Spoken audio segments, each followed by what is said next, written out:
The Duke of Sternford had been kneeling for 11 minutes when the first of the neighbors noticed. It was Mrs. Frayne who saw him first from the upstairs window of number 14, where she had gone to close the shutters against the rain. She stood with one hand on the latch and watched a man in a dark riding coat lower himself to his knees on the wet stone steps of the Ellsworth house, and she did not close the shutters at all. She called for her daughter. Her daughter called for the maid. Within a quarter of an hour, every window on the south side of Brock Street had at least one face pressed to the glass, and the Duke of Sternford knelt on in the rain as though there were no windows in Bath at all.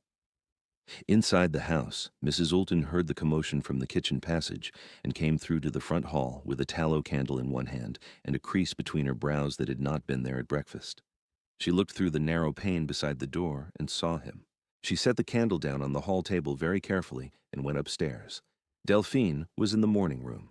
She was sitting at the escritoire with a letter half finished in front of her, a letter to no one in particular, an exercise in keeping her hand steady. And when Mrs. Oulton appeared in the doorway, she did not look up. She knew. She had heard the knocker 10 minutes ago, a single strike, and then silence. She had heard the sound of something settling on the steps outside, the particular muffled compression of weight on wet stone, and she had known, in the way one knows a storm is coming before the sky has fully darkened, what it meant. "Miss Ellsworth," Mrs. Oulton said. "Yes." "The Duke of Sternford is outside." "Yes." "He is. He's kneeling, miss." Delphine set down her pen. She aligned it with the edge of the blotter, a precise quarter-inch from the ruled line. "Thank you, Mrs. Oulton," she said. "That will be all." Mrs. Oulton hesitated. In 17 years of service to Sir Martin Ellsworth and his daughters, she had never once been uncertain whether an instruction had been fully given. She was uncertain now. The young woman at the desk had not raised her eyes, had not altered her posture, had not drawn breath any differently than she had been drawing it before the most prominent unmarried duke in England lowered himself into the mud on her doorstep. Mrs. Oulton turned and went back down the stairs, and when she reached the hall, she touched the edge of the door with her fingertips, as though checking that it was still closed. It was still closed. The courtship, if it could properly be called that, if the word did not imply a mutuality that had been present on only one side, had begun 6 weeks earlier, at a dinner given by the Countess of Brading in her rooms on the Royal Crescent. Delphine had been seated beside a retired admiral who spoke only of frigates, and across from a woman whose name she did not catch, who spoke only of her nerves, and she had endured both with the particular composure that came naturally to the elder daughter of a baronet who had raised her without a mother and with very little money, and with the unspoken understanding that composure was the one currency they could always afford. Raphael Docker had arrived late. He had come from London, from the House of Lords, where he had sat through 3 readings of a bill concerning harbor fees that had interested him not at all, and he carried the weariness of it in the set of his shoulders. He was tall and dark-haired, and moved through the room the way certain men move through rooms, as though the furniture had been arranged around the expectation of his arrival.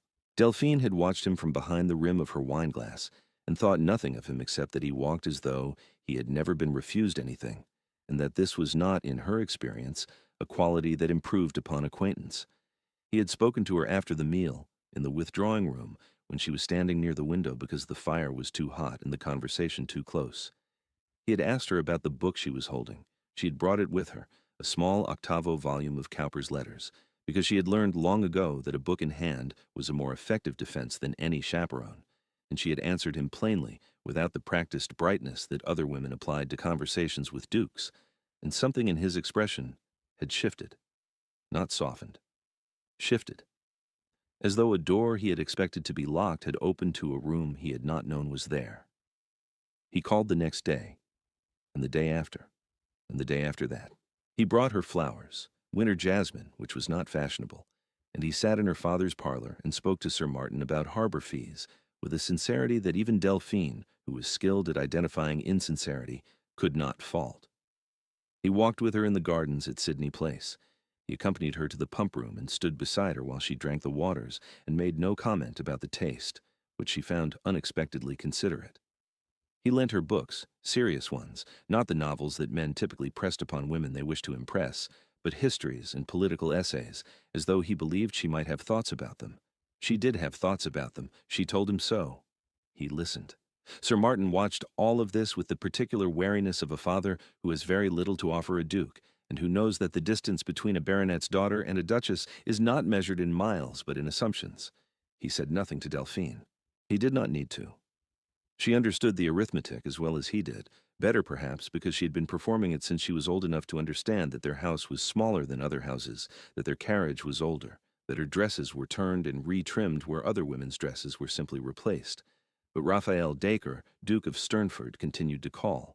And Delphine, against every calculation she had made, against every careful wall she had built between herself and the expectation of disappointment, began to believe him. That was the cruelty of it in the end. Not that he had said what he said, but that she had believed him first. The dinner at Lord Cathcart's was held on a Thursday evening in late November in a house on Great Pulteney Street with too many candles and not enough ventilation. Delphine had not been invited. The Cathcarts did not include baronets' daughters in their supper lists. But Raphael had gone because Lord Cathcart sat on a committee that interested him, and because he had not yet learned that there are rooms in which a man is most himself when the woman he is courting is not present to see it. Lady Whitmore had been there. She was a friend of Delphine's late mother, or had called herself one, and she possessed the particular talent of certain women for delivering information that would cause pain while maintaining the appearance of rendering a service. She came to Brock Street the following morning. She sat in the parlor. She drank tea from the second-best china. And she told Delphine, with an expression of such careful sympathy that it was indistinguishable from satisfaction, what the Duke of Sternford had said when Lord Cathcart had remarked upon his frequent visits to a certain house on Brock Street. Lord Cathcart had been direct. "They say you mean to offer for the Ellsworth girl, Sternford, a baronet's daughter. That is rather beneath your weight, is it not?"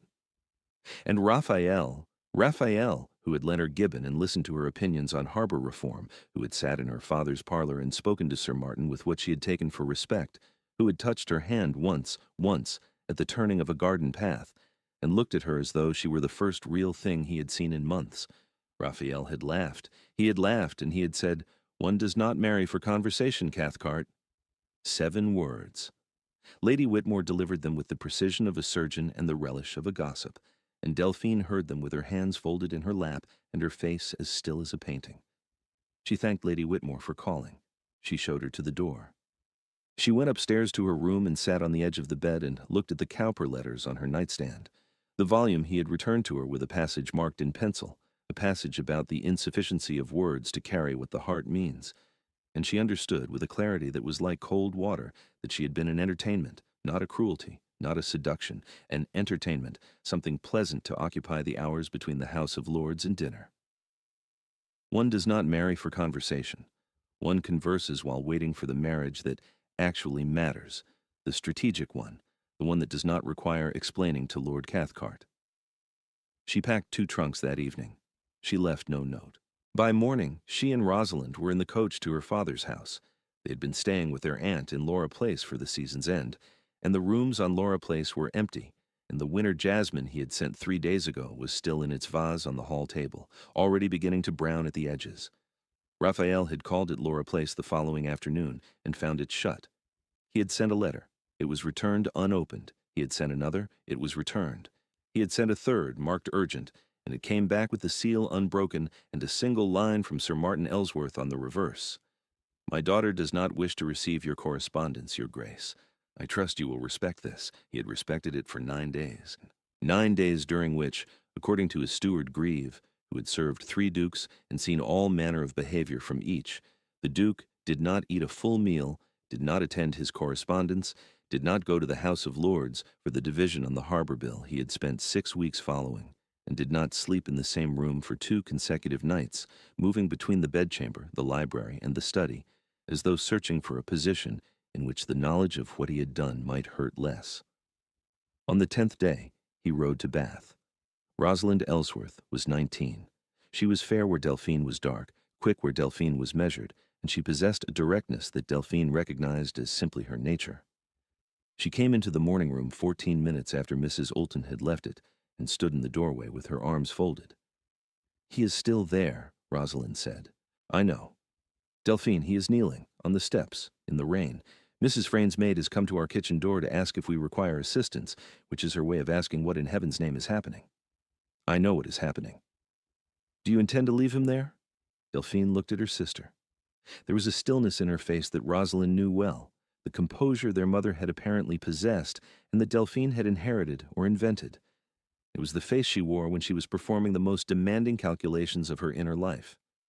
"Yes," Delphine said, "for now." Rosalind opened her mouth, closed it, opened it again. "He will catch his death. He is wearing a riding coat. He will be cold and wet and uncomfortable, and he will not catch his death, because men who catch their death do not ride through November rain to kneel on doorsteps. He came here to be seen doing this. I intend to let him be seen doing it for long enough that it costs him something." Rosalind stared at her. "Costs him something? Delphine, he is a duke. He is kneeling in the street. It has already cost him something." "Not enough," Delphine said, and picked up her pen. Sir Martin Ellsworth was in his study on the first floor, which had a window that looked down onto Brock Street at an angle that afforded a view of his own front steps without the indignity of pressing one's face to the glass. He stood 3 feet back from the window, behind the curtain, and watched the Duke of Sternford kneel in the rain with the expression of a man who is seeing something he does not fully understand but recognizes as important. Sir Martin was not a complicated man. He had been a good husband, was a good father, and had managed a modest estate with the understanding that there would be no second chance if the first one failed.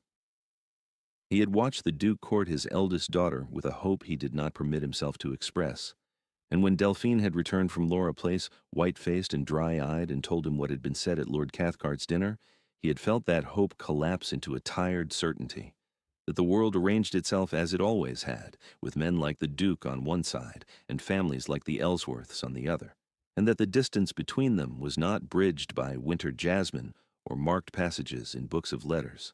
But now the Duke was on his knees, on Sir Martin's steps, in Sir Martin's reign. And Sir Martin, who had spent his whole life understanding his place in the order of things, watched a man who occupied the very pinnacle of that order kneel at its base, and he thought, well, that is not nothing. 23 minutes. The rain had thickened to a steady, deliberate downpour that darkened the stone of Brock Street and turned the gutters into shallow rivers. Raphael's riding coat, a dark blue wool, the coat of a man who could afford to ruin good cloth, was soaked through. His hair was plastered to his forehead. His knees were in a shallow pool of water that had collected between the second and third steps, and his hands were at his sides, palms open, in a posture that was not prayer, but was not far from it. He had not knocked again after the first time. He had not called out. He had not tried the servant's entrance or sent a card. He had knelt, and he had stayed, and his silence was as deliberate as his posture, the silence of a man who understood that he had used words badly once, and did not trust himself to use them well now, and who had chosen the only language that remained to him, which was his body, and his discomfort, and his willingness to remain in both. Mrs. Olton came upstairs again at 29 minutes. She stood in the doorway of the morning room and said nothing, which was itself a communication, and Delphine looked up from the letter she had not written a single additional word of, and said, "Is my father watching?" "He is in his study, miss." "And Rosalind?" "At the landing window." "And the street?" Mrs. Woolton hesitated. "Mrs. Frayne has come out onto her steps with an umbrella, miss. I believe she intends to offer it to him." Something crossed Delphine's face. Not amusement, not quite, but something adjacent to it, something that recognized the absurdity of the scene without diminishing its weight. "She will not reach him," Delphine said. "He will refuse it." "How can you be sure, miss?" "Because an umbrella would make him comfortable, and he did not come here to be comfortable." Mrs. Olton looked at her for a long moment, and in that look was everything the housekeeper understood about Delphine Ellsworth, that she was not cruel, that she was not cold, that the composure she wore like armor was not the absence of feeling, but the discipline of it, and that whatever was happening on the steps outside was something Delphine was managing with the same meticulous care she applied to the household accounts and the turning of her dresses and the maintenance of a life that had never once had the luxury of carelessness. "Will you want tea, miss?" Mrs. Olton asked. "Yes, please," Delphine said, "in 10 minutes." Mrs. Olton went down. She did not make tea. She understood, in the way that women who run households understand things, that the tea had been a kindness, something for her worry to hold besides itself. 37 minutes. Mrs. Frayne had offered the umbrella. He had refused it. She had retreated to her steps and remained there, joined by her daughter and by the manservant from number 18, and by a woman who had simply stopped walking in the rain to watch. Brock Street was acquiring spectators. Sir Martin came down from his study. He stood at the bottom of the stairs and looked at the front door for a long moment, and then he walked to the morning room and stood in the doorway and looked at his daughter, and what he said was, Delphine, just her name. But he said it the way he had said it when her mother died, when she was 11 years old and dry-eyed even then, even at 11, standing beside a bed that still smelled of lavender and fever. And hearing it now, spoken in the same tone, in the same register of helpless tenderness, Delphine set down her pen for the second time and met her father's eyes. He said I was not worth marrying, she said, not to explain, to hear it aloud, to test whether it still weighed what it had weighed 9 days ago. I know what he said. He laughed, Papa, when they asked him. He laughed as though the idea were absurd. I know. And now he is on his knees on our steps, and the street is watching, and he is spending every piece of dignity he has on a woman he told Lord Cathcart he would not marry for conversation. She paused. Her voice had not broken. Her voice never broke. But there was something behind it, something held very carefully, like water in cupped hands. What am I supposed to do with that? Sir Martin crossed the room. He sat in the chair beside the escritoire, the chair her mother had sat in years ago when this had been a different room and a different life, and he took his daughter's hand. His fingers were warm and dry and rougher than a baronet's fingers ought to be, because he had never been able to afford the luxury of softness. You are supposed to decide what it means to you, he said. Not what it means to him. He knows what it means to him. That is why he is out there. The question is what it means to you, and only you can answer that, and you should take exactly as long as you need. Delphine looked at her father. She looked at him the way she had looked at him at 11, beside her mother's bed, with the absolute trust of a person who has only one fixed point and knows it, and then she nodded, and Sir Martin released her hand and left the room, and she sat in the gray light of the November morning and listened to the rain, and let the questions settle inside her like a stone dropped into still water. 41 minutes. 44. 47. At 49 minutes, Rosalind came in. She did not ask permission. She sat on the window seat across from the escritoire and pulled her knees up to her chest and said, His lips are turning color. Rosalind, I'm not telling you to open the door. I am telling you that I can see him from the landing, and his lips are turning color. And Mrs. Frayne has sent her maid for a physician, and the entire street is watching a duke die on our steps, and I do not know what the correct response to that is, but I think you do, and I think it is time. Delphine was quiet for a long moment. The rain on the windows filled the silence between them, not a silence of distance but of proximity, the silence of two sisters who had shared a room until 3 years ago, and who still, sometimes, in moments of crisis, breathed in the same rhythm without knowing it. What if it is not enough? Delphine said.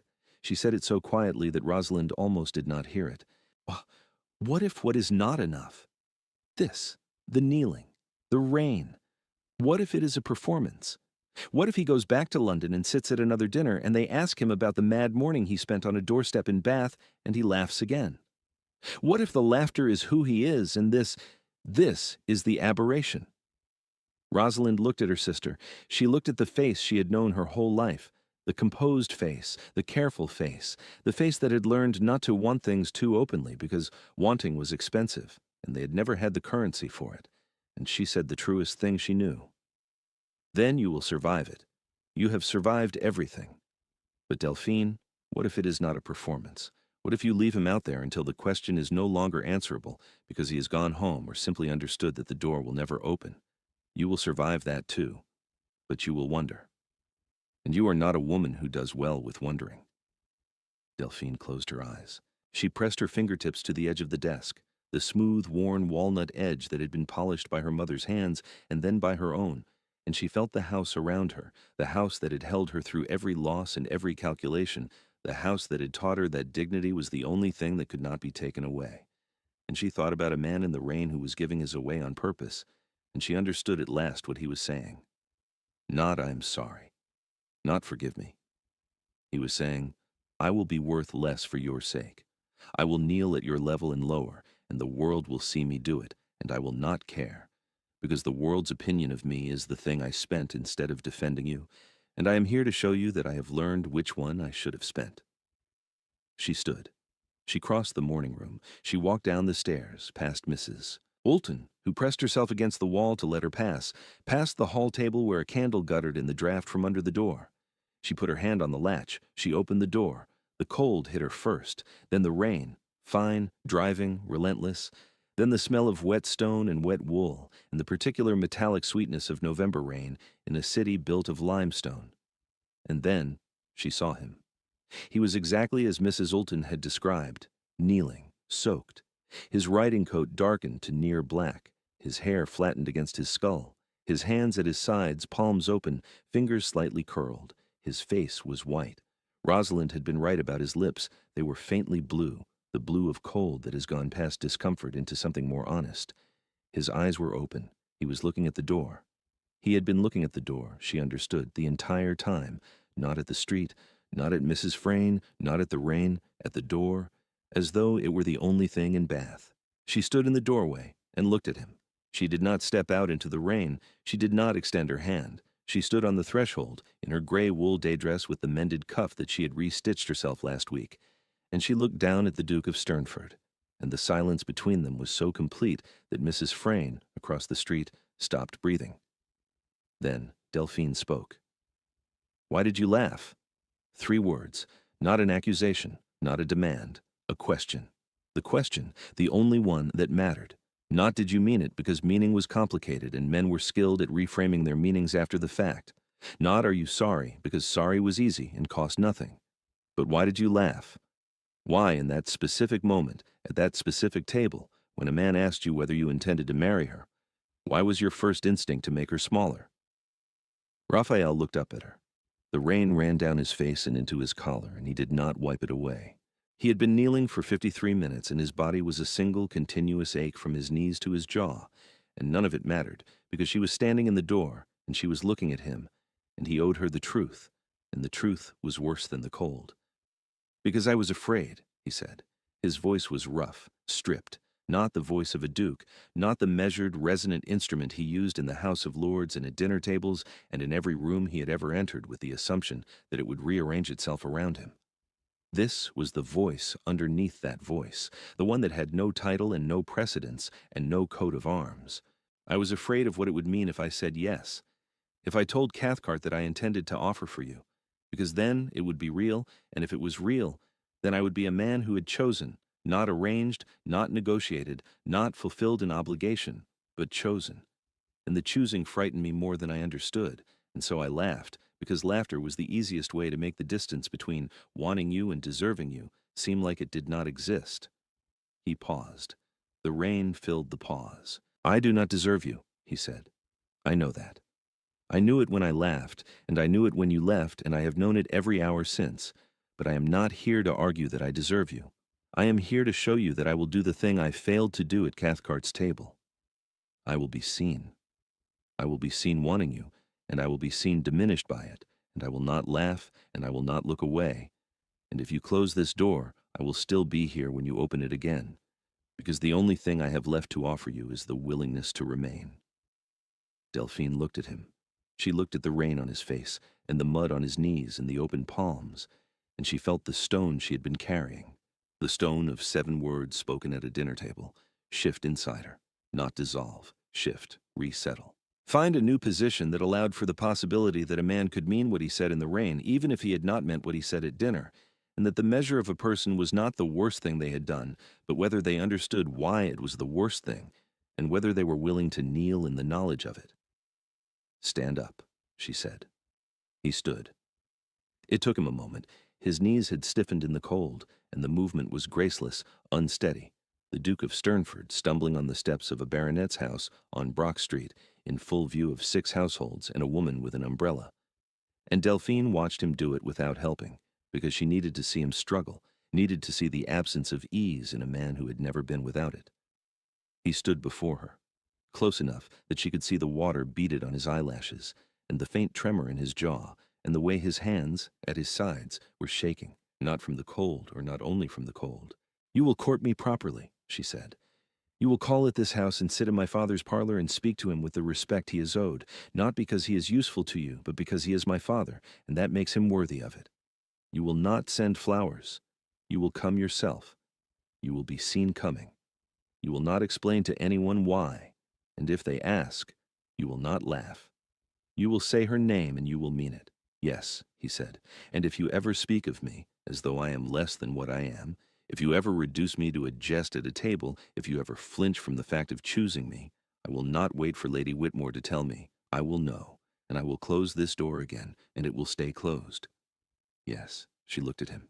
The rain was falling on her now, too, on the threshold, darkening the shoulders of her gray dress, and she did not step back. "Come inside," she said. "Mrs. Olton will find you dry clothes. You will have tea with my father. You will not propose today." "When?" "When I tell you that you may." She stepped aside. He crossed the threshold. The door closed behind him, and Brock Street exhaled, and Mrs. Frayne put down her umbrella and told her daughter that she had just witnessed something that would keep every drawing-room in Bath talking until Christmas, and she was not wrong. He courted her properly. He called at Brock Street every day for 3 weeks, arriving on foot in the rain or the cold or the thin winter sunlight, and he sat in Sir Martin's parlor and discussed harbor reform and the maintenance of limestone and the rising cost of candles, and he spoke to Sir Martin not as a duke speaks to a baronet, but as a man speaks to a man whose good opinion he requires and has not yet earned. Sir Martin gave it slowly. He gave it the way he gave everything, carefully, with the understanding that it could not be replaced once spent, and Raphael received it with the gravity of someone who understood what it cost. He walked with Delphine in the small garden behind the house, a quarter-acre with a gravel path and a sundial that had been her mother's, and he listened to her speak about Cowper, about estate management, about the way light fell through limestone in the late afternoon. When she asked him about the House of Lords, he answered her fully, as though her interest were the most natural thing in the world, and she understood that he was not performing.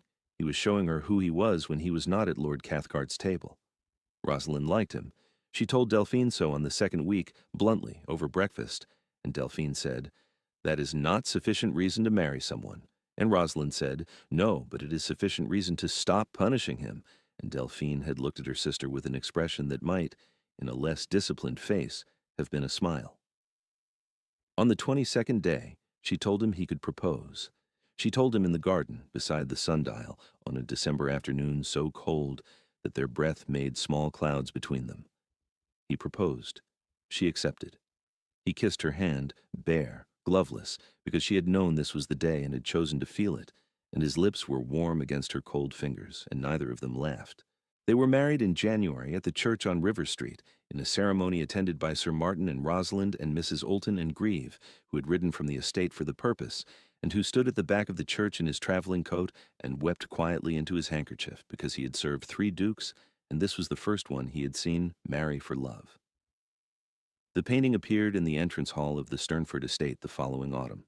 It was commissioned from a painter Raphael had sought out himself, a young man with a talent for atmosphere and rain, and it showed a street in Bath, in November, slick with water, gray and shining, with a figure barely visible on the steps of a house whose door was closed, not open, closed. Raphael had been specific about that.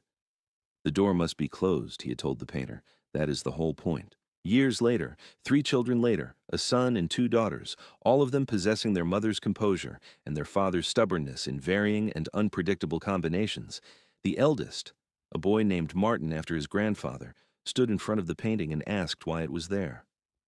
"It is a street in Bath," his mother said, standing beside him in the wide entrance hall with its beeswax-scented floorboards and its candlelight reflected in the polished walnut of the stair rail. "But why is it here? It is not a portrait. It is not the estate. It is just rain." Delphine looked at Raphael.